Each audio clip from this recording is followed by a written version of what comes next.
ilmu. Nyara. Ayo. Wek.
Anak Swargi Antasena Susena. Kowe sapa? Akon karo aku Bintang Samudra. Jalya tandingmu kejaba aku, maju.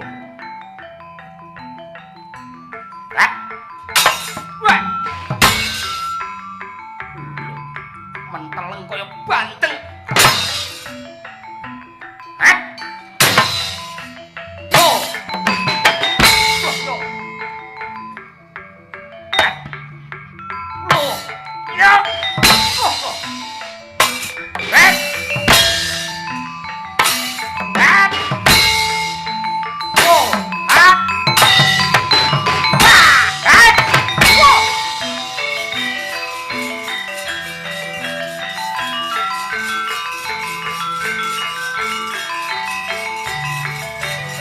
Mundur.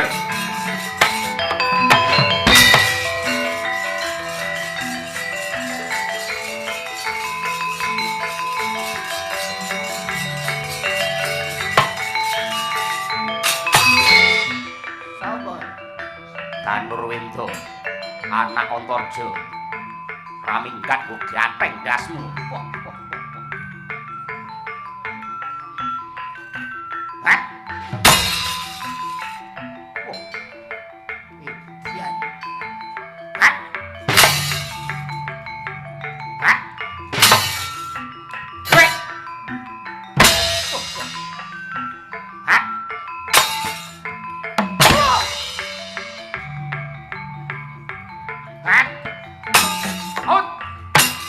Lo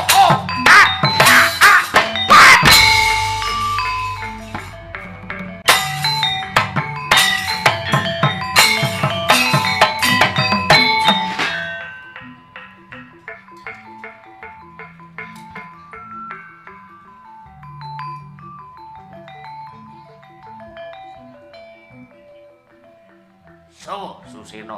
Kowe sapa? Takon karo aku. Mboro nanggo. Ramingkat ilang nyawamu. Antemo. Yo. Kemplelet. Yo. Iya. Hah? Yo, sirah.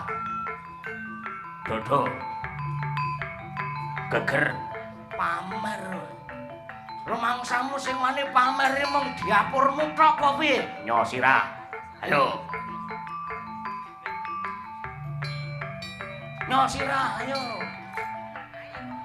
Ayo. Dodo, ayo. Nyo Dodo. Dodo, ayo. Ayo. Geger, ayo, nyo.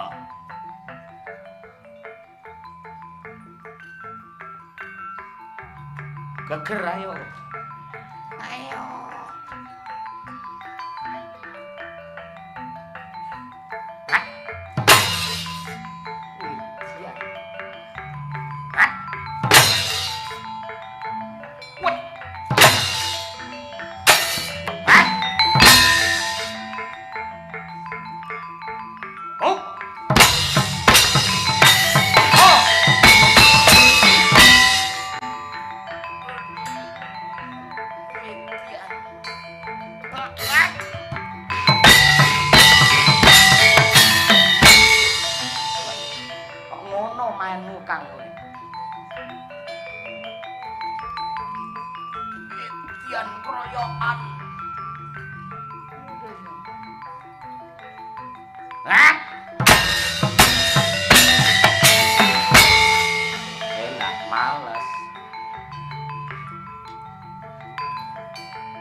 Sorry.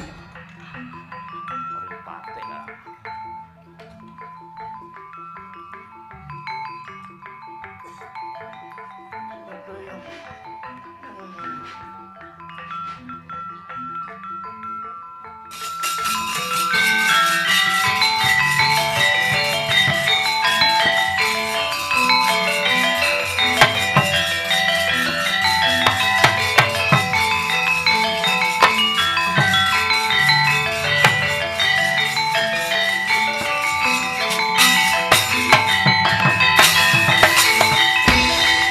Sekan jroning kewuh mandika donclang pedhangipun kang ketaman Braja ing Watrayali pinantang ora patut babar pisan barisan saka ing Traju Tresna kapengkok ing Pancabaya bayane dombaring jan rembyah kakehan cacah ngerda kakehan jiwa teka ngestina parandene malah dadi gotongan setan alas. Wadyabala saka Traju Tresna gulung ana genderamu bongkok ana gaman. Iki Prabu Sawarka sing bakal magut suraning Driyana madyaning pabaratan. Saanane wong Amarta babati dina iki.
sapa? Satrio dadani murup satebah. Bocah Pringgondani Sasi Kirana, anak Gatotkaca. Kondange mbiyen pakku karo pakmu mungsuh bebuyutan. Iki Sawarka anake Jenat Prabu Boma. Wong tuane dhewe mbiyen ra rukun aku karo kowe nyoba kapiyasan. Mbacutne wong tuwa mbiyen. Iblis. Minggat. Praminggat gimbal dasmu. Omong apa kowe? Dengo sing dadi kondo maju.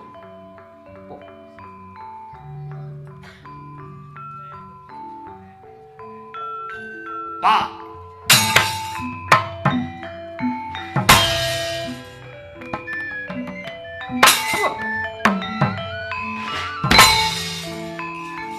Nah. Tak siramu.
leren Sasi Kirana nadyan kaya ngapa lan kepiye mungsuhmu kuwi jebul isih kulit dagingmu dhewe kena ndak arani bacok-bacok landesan dengkul sing dibacok tugel dengkule katut atas kula kang mangkono kowe mundura luar ana kuwi kadangmu Sawarka aku mbahe Sawarka coba bocah iki tak jake petung nggih.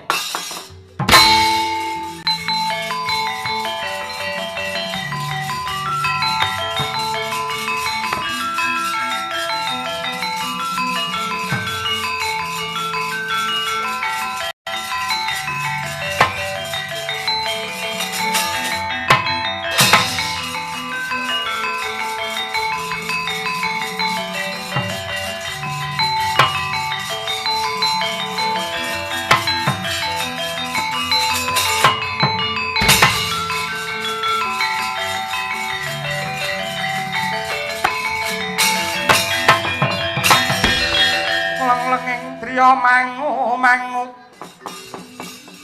mangun kong kanduan rimang ler lena tanpa kanin yen tan tulusa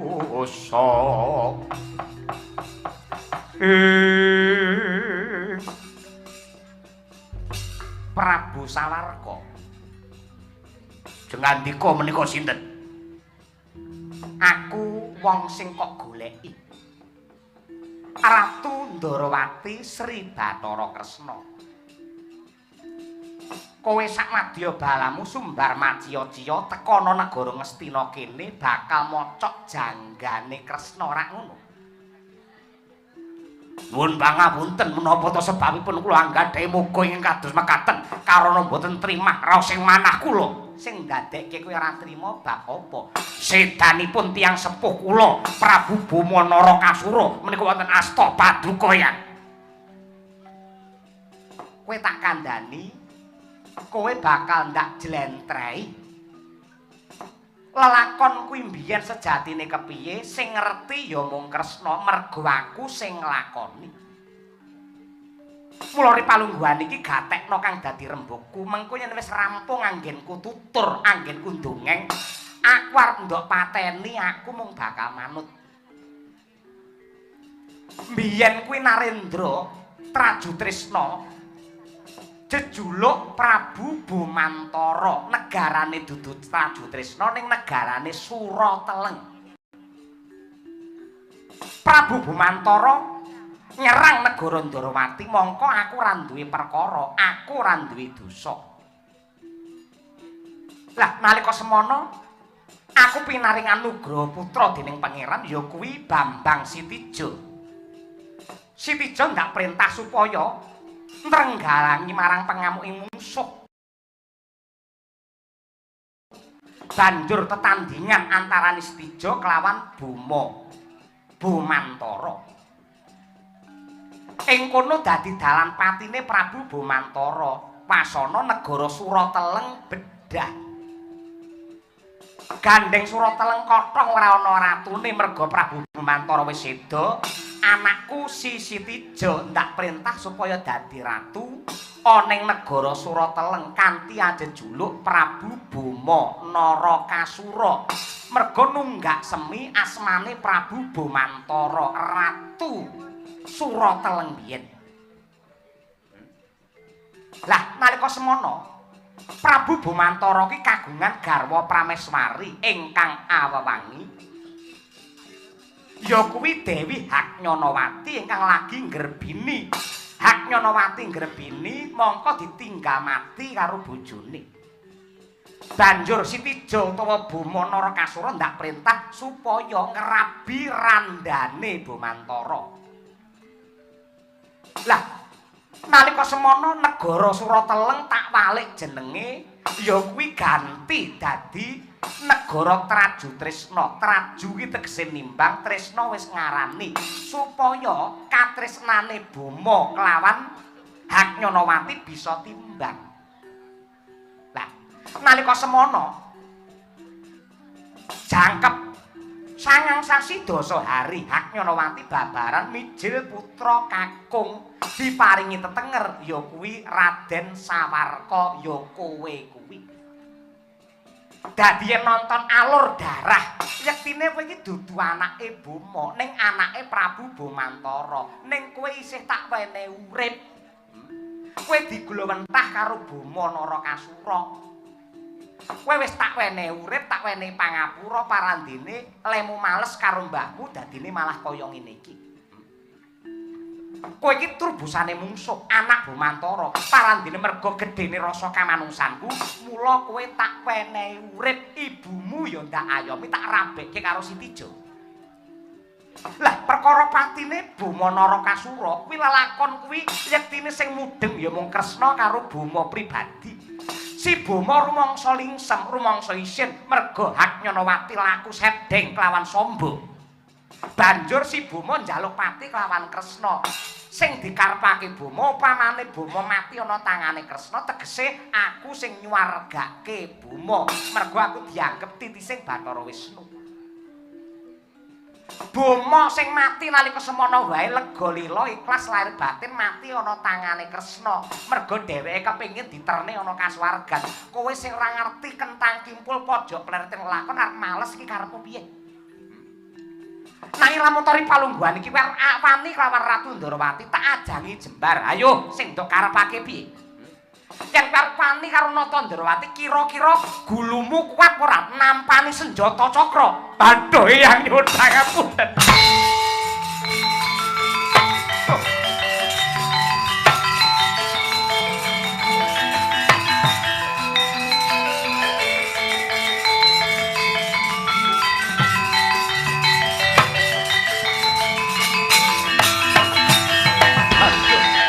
Kanjeng Hyang Jimat sesembahan kula. Diagung pangaksama paduka, kula klentu ing tumindak lepat ing padrap Hyang. Kula bawanipun lari nem ingkang agahan tanpa paniti priksa anggen kula jumangkalan tumindak satemah dadosipun malah bebarang wirang kados mekaten Hyang kula nyuwun gesang. Yen pancen kowe kepengin dandani pakarti ngowahi tumindak, kowe aja kumpul karo bangsane buta. Kowe kumpula wae karo warga Ngastina karo putra-putra utawa putu-putu Pandhawa. Merga elek lan orane tumindake menungsa iki gumantung srawunge, gumantung kumpulane. Lan palungguhan iki aku tak takon, kowe kok iso duwe tumindak sing kaya mengkono kuwi? Janjane sing nyileni talinganmu ki sapa? Sing ngracun batinmu ki sapa? Nun inggih pun Kertiwindu. Kertiwindu ki sapa? Anak Sengkuni. Werkudara, golek ana.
Raden Werkudara. Kenging menapa kok tega mentala dhumateng kula Kertiwindu? Patraputan Probidaya gerangamu piyen Kertiwindu? Kowe sing racun rasane Prabu Sawarka. Lho, mboten kula ingkang racun. Kula menika malah ngemutaken dhumateng Prabu Sawarka supados mboten mbalela dhateng Ndarawati, mboten wani kaliyan Sri Bathara Kresna. Nanging nyatanipun Sawarka wegah nampa warah nampik dhumateng pitutur becik.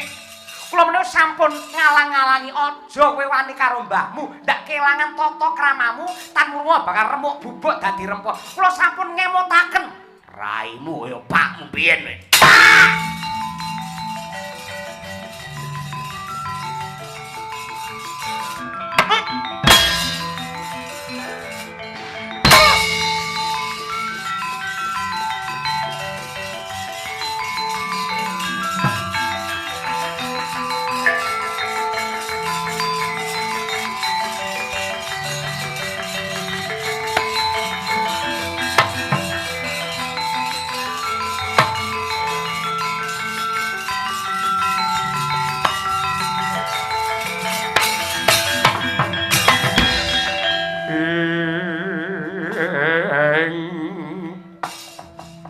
Makyat Krodha Sroma panggah tekaping Prawandawa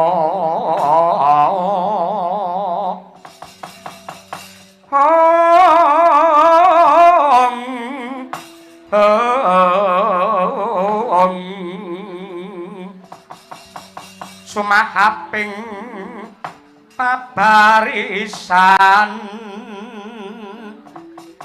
rananggono gawe gelar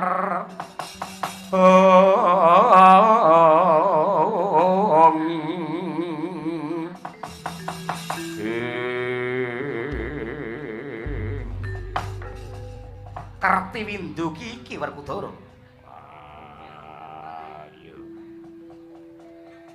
Anak Sengkuni kelakuane ora beda karo gerangane. Sing icuk-icuk Sawarka jebul iki. Wah, iya. Tujune kok konangan kowe upama ora iki bisa lho mecah marang kerukunane bangsa wong negara Ngastina. Mongko para Pandhawa iki bisa sentosa mergo nggunakake gaman kerukunan. Yen nganti kerukunane para Pandhawa lan kabeh para kawulane diganggu gawe karo sing jenenge Kertiwindu iki tan wurunga negaramu bakale kropos. Iya. Mulih modar dheweke ngunduh marang karmane dhewe. Nanging ripalungguhan iki para Pandhawa tetep isih giduh rasane kisruh batine. Pari kesit arep diwisuda dadi ratu malah ilang tanpa pamit. Sing sabar lan entenana titi mangsa ingkang prayoga. Mbok menawa pancen kodrate lelakon kudu kaya mangkono, disurung donga wae. Muga-muga iki mengko baline si Pari Kesit bener-bener nggawa sangu sarta gembolan kanggo nata negara supaya tentrem Kertaraharja Werkudara.